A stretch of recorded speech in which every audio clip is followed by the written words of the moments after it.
Mesdames, Messieurs, bonjour. Bienvenue sur Info en Creuse. Voici les titres du journal.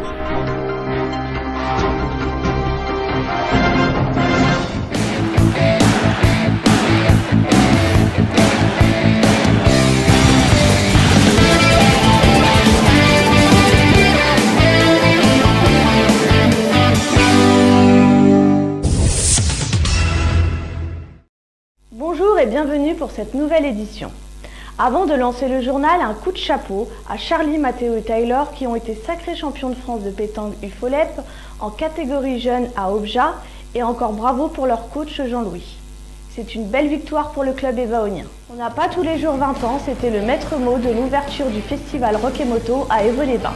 Mais que de chemin parcouru depuis 96, que de souvenirs. C'était 3 jours de fête et de spectacles entièrement gratuits. Une manifestation qui a remporté un vif succès malgré une météo capricieuse qui s'est invitée samedi-dimanche. Balades, spectacles de grande qualité, des festivités pour tous. L'équipe du Marché Vieux peut être satisfaite de cette très belle fête qui s'est achevée par un magnifique feu d'artifice. Reportage de Dominique Bellé, Samantha Permentier et Pascal Faure.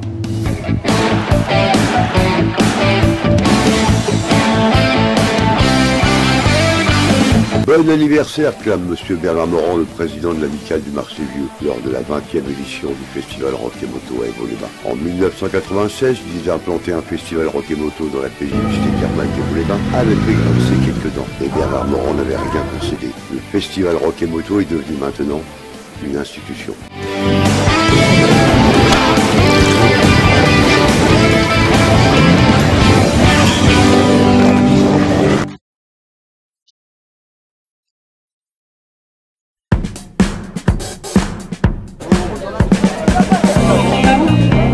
En 20 ans, ça fait des souvenirs, et oui, j'en ai des nombreux, des bons et des moins bons.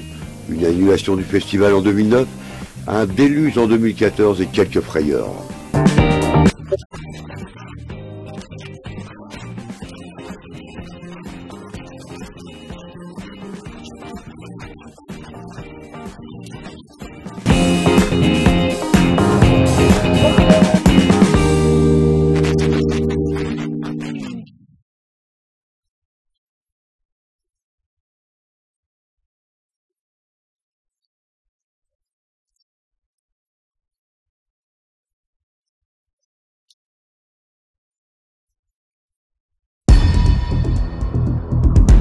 Un public nombreux qui avait répondu à l'appel de l'équipe du festival.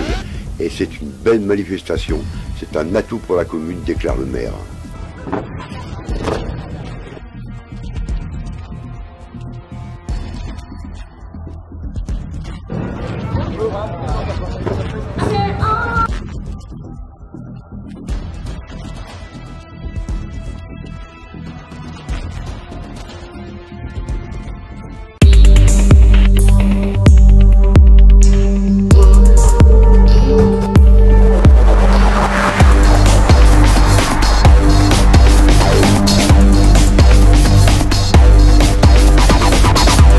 Manifestation qui a remporté un vif succès.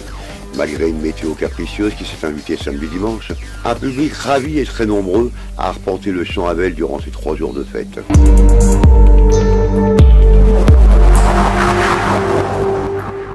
Balades, spectacles de grande qualité, des festivités pour tous.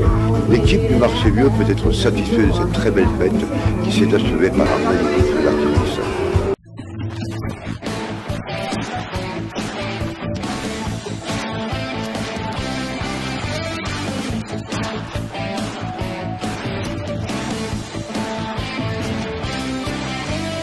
Voilà, c'est 3 mois qu'il me porte cher.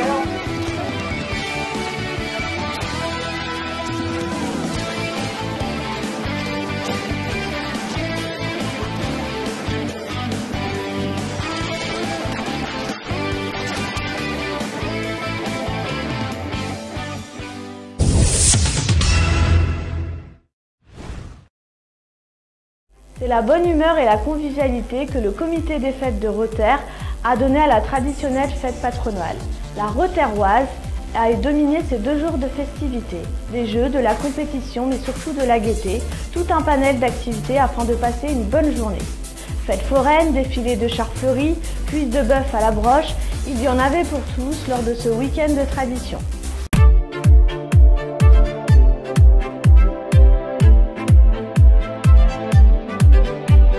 Une tradition en France, la fête patronale. Et Rother dans la Creuse ne sautera sûrement pas sur cette journée de convivialité.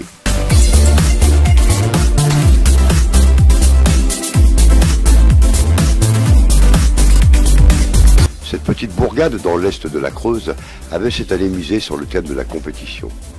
Queen chantait déjà We Are the Champion, à Rother on chantait Nous sommes tous Rotherrois. La Rotherroise, toute une série d'épreuves sur des structures géantes.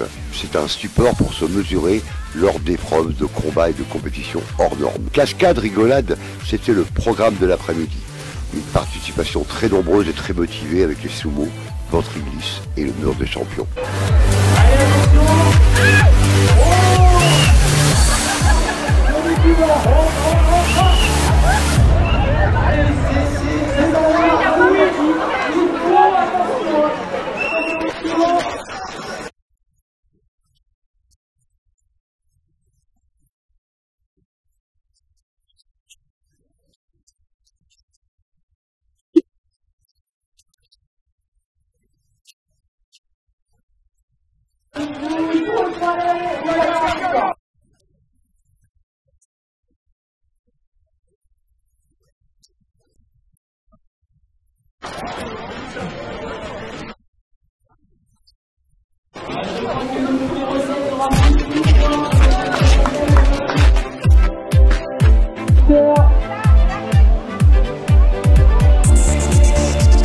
Contre le 8, le 11 contre le 8.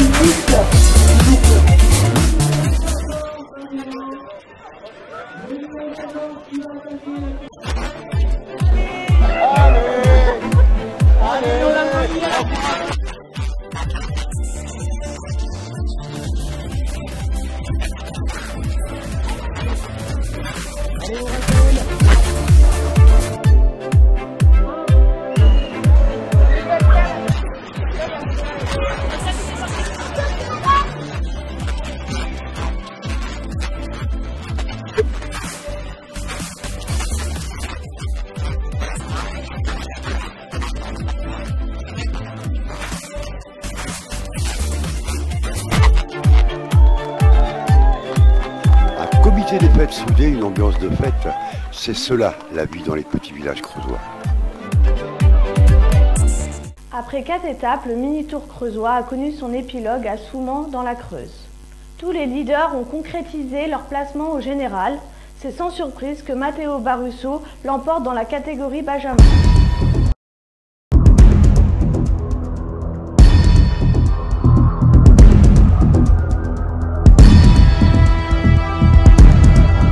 Le mini-tour creusois a connu son épilogue sur le circuit de Soumans. Cette dernière épreuve était organisée par Lucie Boussac avec le concours du comité FFC de la Creuse, du comité des fêtes et de la municipalité locale.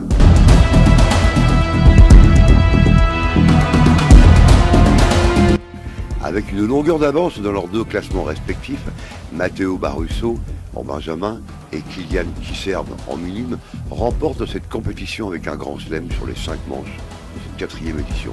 Le premier a dominé le sprint d'un petit groupe de rescapés et le second a conclu par une longue échappée solitaire après avoir réalisé le meilleur temps sur le contre-la-montre du matin. Chez les féminines, Julie Depy en benjamine, Lucie Bourvrin en minime et Manon Chicot en cadette n'ont pas connu de frayeur particulière pour atteindre leur objectif.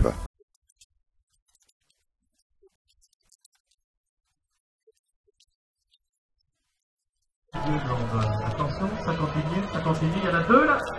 Non, stop. Allez, attention là.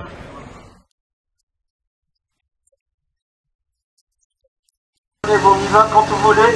Attention, départ, c'est bon au niveau des voitures devant.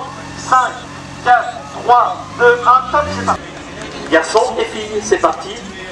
Pour 4 tours de haut. Et on revient dans un petit instant. La chaleur orageuse a éprouvé les organismes des jeunes coureurs. Mais tous les leaders ont tenu leur rang et conservé leur maillot distinctif.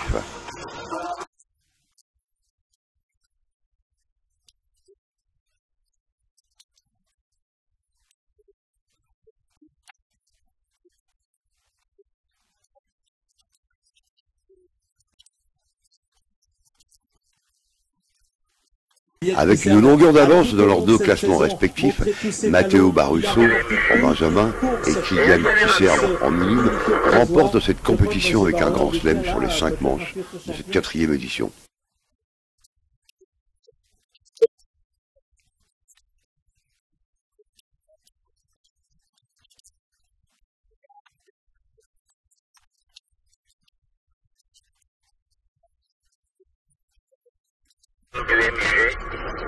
Et accélération.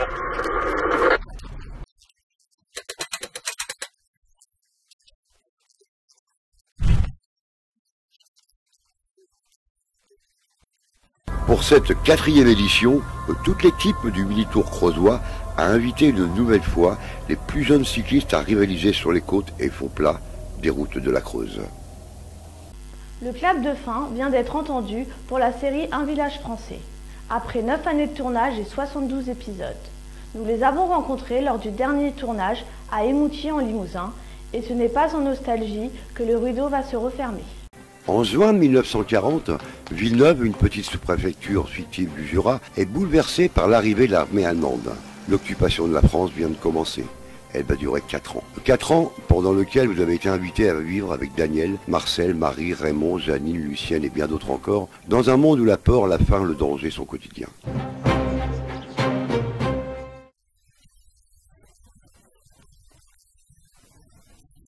Saison d'un village français et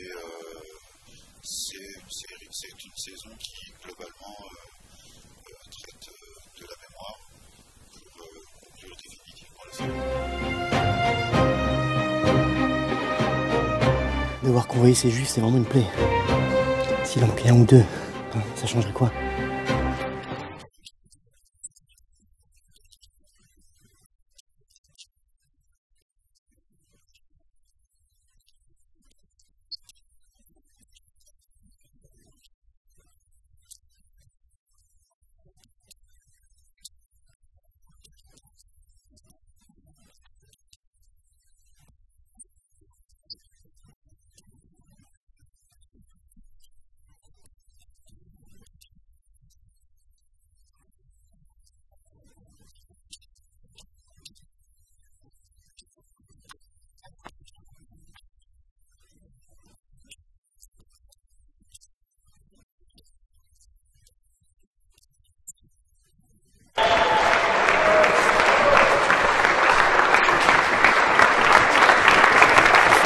Les règlements de compte et l'épuration pour la série Un village français, c'est le scénario de la suite de la saison 7 qui donnera l'arrêt final de cette très belle saga. Cette saison 7 sera marquée par la mémoire et la façon dont chaque personnage élabore son propre récit.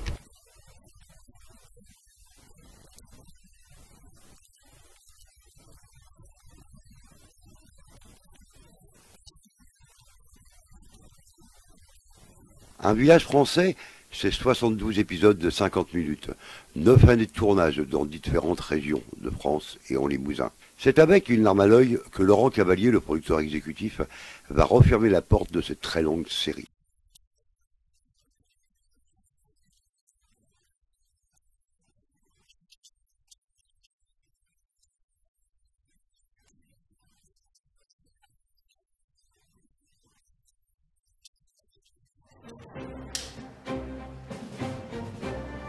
Cette saison 7 sera marquée par la mémoire et la façon dont chaque personnage élabore son propre récit.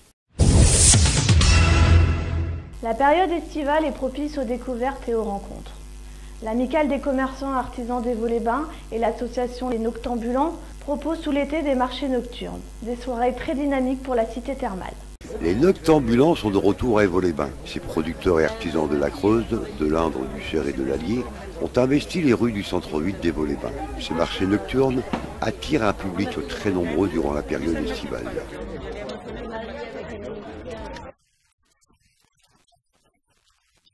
Mais ou sinon, travailler avec d'autres artisans en collaboration avec les artisans. Les Noctambulants, c'est un collectif d'artisans d'art, de créateurs et de producteurs régionaux qui organisent des marchés nocturnes de qualité.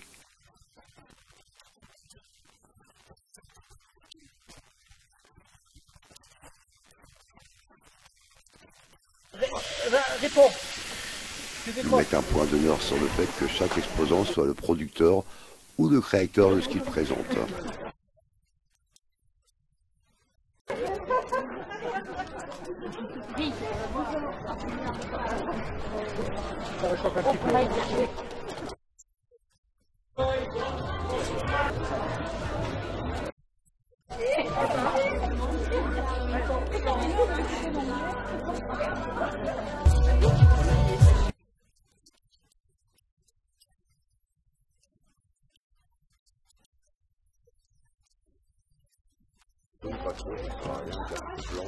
Le prochain rendez-vous est donné le 8 août à Évaux-les-Bains. Nous vous remercions de votre attention. Nous vous donnons rendez-vous pour une prochaine édition. Et n'oubliez pas de cliquer sur le j'aime notre page Facebook et YouTube Info en Creuse.